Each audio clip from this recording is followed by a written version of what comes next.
What's up, everybody? It's Lewis back for And Now Just Listen with the news you knew already for the week of April 11th, 2016. It's been a slow news week, so we got a few stories of maybe of interest to some people, but not a lot of wide-reaching, all-encompassing, big-time news this week.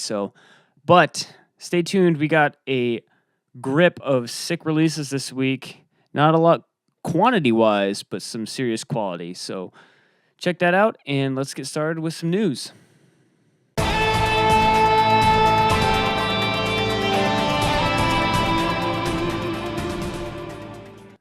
All right, first up, World of Warcraft is a game, and there's a server called Nostalrius that is running an unauthorized vanilla version of the game for people to play WoW vanilla without paying a subscription fee.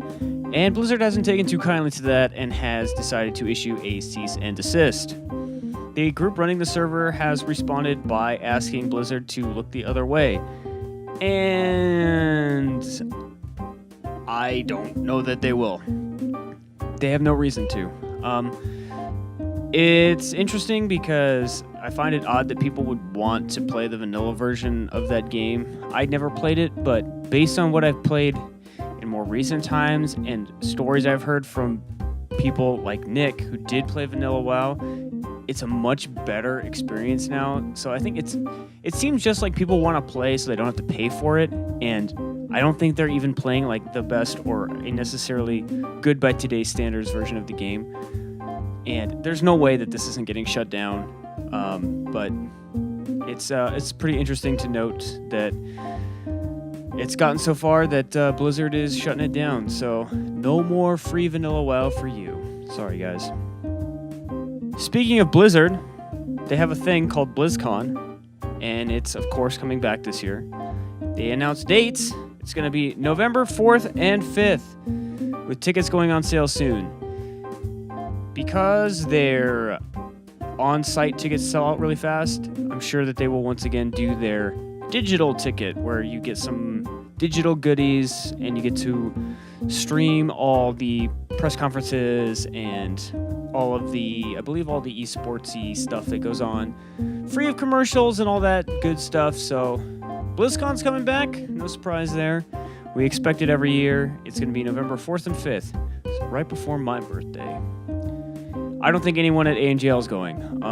We're thinking about trying to go to other stuff this year. So BlizzCon's a little too narrow of an event. I think we would like to go somewhere where we can see a wider breadth of things. And right now it seems like everything at Blizzard is pretty much a known quantity. So I don't know how interesting BlizzCon could be this year. But I know that a lot of people want to go. There's a lot of huge Blizzard fans. So keep your eyes open for tickets to go on sale soon. The physical version of Rocket League, called the Collector's Edition, has a release date and information about what content's going to be in it. Content, all of it. In addition, they're going to add 4 new cars in. It's going to be a boxed retail copy with, like I said, all the DLC. It's coming out in Europe on June 24th and in the North Americas on July 5. So in time for America's birthday, you can buy a disc where you can play soccer with cars. This is cool. It's another way to get Rocket League and to get all the DLC included. That's a great game, and if it gets more people playing Rocket League or aware of Rocket League, I think that's a great thing. It'll be coming out on the usual platforms, PS4, Xbox One, and PC. So if you haven't checked out Rocket League, maybe check this out when it's out and get on and play some soccer. It's a really, really cool game. And Psyonix has been supporting it really strongly after release. So we need more games like Rocket League in our lives, and I really hope that this retail version does well for them as well. Now we're going to kick it over to a batch of big-time releases. It's going to be a crazy week over here at ANJL headquarters because we got a lot of stuff to check out. Okie dokie, number 1, Dark Souls 3. Xbox One, PS4, and PC. First time it's coming out on all 3 of those platforms at the same time. Well, you know what I mean. First time it's coming out on the consoles and PC at the same time. April 12th, Ratchet & Clank reboot on PS4, April 12th. Risk of Rain on the PS4 and the Vita, April 12th. Stories: The Path of Destinies on PS4 and PC, April 12th.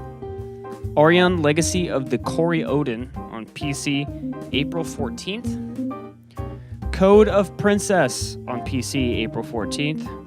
Soda Drinker Pro, which is an awesome game, and if you would like to see what the hell that is, there is giant bomb footage floating around the internet of that game. It's super weird. It's coming out on Xbox One and PC, April 14th. Bravely Second End Layers is coming to the 3DS, April 15th. I Want to Be a Human is coming to PC on April 15th. And the Gears of War multiplayer beta is coming out on Xbox One, April 18th. In addition, on the 12th, we have big, huge, humongous updates for Destiny and The Division. Destiny update adding a slew of new features. The Division update adding the new incursion and some other endgame activities and adjustments to the Dark Zone. So we'll be taking a look at all that stuff probably. If we don't do videos, you can for sure hear about it on our podcast, either this week or next week, depending on when we record and how fast we can get to all this stuff. But it's a big week in releases, so stay glued to the internet and video games. It's a good time to be playing games. Thanks as always for checking out the video this week. We really appreciate it. If you liked it, give it a like, give us a sub. It would help us out a lot. If you would like more content from us, you can check out our blog, andnowjustlisten.wordpress.com, where all of our activity is collated. I will have a review up for Hyperlight Drifter this week. In addition, we have a podcast that airs on iTunes, Spreaker, and Stitcher on Thursdays, and Now Just Listen is its name. If you want to tweet at us, you can tweet at us at ANJL Tweets and email us an email at andnowjustlisten@gmail.com. Thanks so much for tuning in, and we'll see you guys next week for more news.